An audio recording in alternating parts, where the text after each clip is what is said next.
ഈ സാധനം ഇതൊക്കെ എന്തിനാണ് ഇട്ടേക്കുന്നതെന്ന്. ഈ വെള്ളി ആഭരണമോ സ്വർണ്ണ ആഭരണങ്ങളോ ധരിക്കുന്നത് ഒരിക്കലും ഒരു ഫാഷന് വേണ്ടിയിട്ടുള്ളതല്ല. ജനറേഷൻ അങ്ങനെ കണ്ടുപോരുന്നു എങ്കിലും ശരിക്കും അതിൻ്റെ പിന്നിലുള്ള കാര്യം എന്ന് പറയുന്നത് അതൊരു ഫാഷന് വേണ്ടിയിട്ടുള്ളതല്ല, കേവലം ഫാഷന് വേണ്ടിയിട്ടല്ല. ഇതിൻ്റെ പിന്നിലെ ശാസ്ത്രീയത എന്ന് പറയുന്നത് എനർജി സ്റ്റിമുലേഷനും ടോക്സിക് എലിമിനേഷനുമാണ്. അതുപോലെ ഈ കരിങ്ങാലി, രുദ്രാക്ഷം, ദേവദാരു പോലുള്ള സാധനങ്ങളും സെയിം കാര്യം തന്നെയാണ് ചെയ്യുന്നത്. അതൊരു നാച്ചുറൽ സോഴ്സാണ്. സെയിം, അതായത് ഈ വെള്ളി സ്വർണ്ണമൊക്കെ ധരിക്കുമ്പോൾ എന്താണോ സംഭവിക്കുന്നത്, ഒരു ടോക്സിക് എലിമിനേഷനും എനർജി സ്റ്റിമുലേഷനും സംഭവിക്കുന്നത് പോലെ തന്നെയാണ് ഈ ഞാനിന്ന് ഇട്ടിരിക്കുന്ന കരിങ്ങാലി മാലയും രുദ്രാക്ഷവും ഇട്ടിരിക്കുമ്പോൾ സംഭവിക്കുന്നത്. അല്ലാണ്ട് ഒരിക്കലും ഞാനിട്ടിരിക്കുന്ന ഈ മാലയും ദേവദാരു എന്ന് പറയുന്നത് ഈ യാതൊരു മതത്തിൻ്റെയും ചടങ്ങുകളോടോ ആചാരങ്ങളോട് കൂടെ ചേർത്ത് ഇട്ടിരിക്കുന്ന ഒരു സാധനമല്ല. ഇതിൻ്റെ പിന്നിലുള്ള സയൻസ് ഇത്രയേ ഉള്ളൂ. സോ അത് ഓരോരുത്തർക്ക് വേണമെങ്കിൽ ഇടാം, വേണ്ടെങ്കിൽ ഇടണ്ട.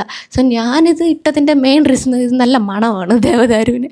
സോ കണ്ടപ്പോൾ പള്ളികളിൽ കമ്മലും ഇടാൻ പാടില്ല എന്ന് പറയുമെങ്കിലും എനിക്കതിൻ്റെ പിന്നിലുള്ള സത്യാവസ്ഥ അറിയാമെന്നുള്ളത് കൊണ്ട് എനിക്കിത് ഇഷ്ടമാണ്, ഞാൻ ഇടുന്നു, അത്രയേ ഉള്ളൂ.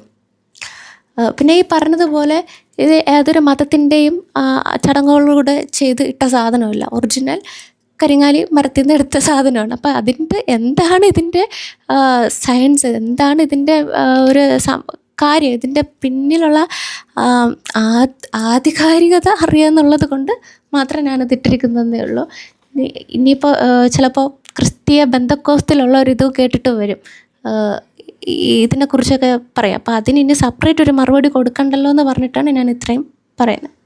ഒരു എക്സാമ്പിൾ കൂടെ പറയുവാണെങ്കിൽ, സാധാരണ നമ്മൾ ഈ മുഖകാന്തി വർദ്ധിക്കാൻ വേണ്ടിയിട്ട് മഞ്ഞൾ, കസ്തൂരി മഞ്ഞൾ, അങ്ങനെ കുറേ ആയുർവേദിക് ഐറ്റംസ് ഉണ്ടല്ലോ. പിന്നെ കുറേ എണ്ണകൾ അത് തേച്ച് കുളിക്കുക, അങ്ങനത്തെ കാര്യങ്ങളൊക്കെ ചെയ്യുന്നുണ്ട്. അപ്പം അത് പ്രകൃതിയിൽ നിന്ന് നമുക്ക് കിട്ടുന്ന ഒരു സോഴ്സാണ്. അപ്പോൾ അത് നമ്മൾ യൂസ് ചെയ്യുന്നത് ഒരിക്കലും ഒരു മതത്തിൻ്റെ ആചാരത്തിനോ അനുഷ്ഠാനത്തിനോ വേണ്ടിയിട്ടല്ല. അപ്പോൾ അതിൻ്റേതായ ഗുണങ്ങളുണ്ട് എന്ന് അറിഞ്ഞിട്ടാണ് നമ്മളത് യൂസ് ചെയ്യുന്നത്. അതുപോലെ ഉള്ളൂ ഈ കരിങ്കാലി ദേവത. പിന്നെ അത് മാലയുടെ ഫോമിലും ബ്രേസ്ലെറ്റിൻ്റെ ഫോമിലും ആയെന്നേ ഉള്ളൂ, അത്രയേ ഉള്ളൂ വ്യത്യാസം.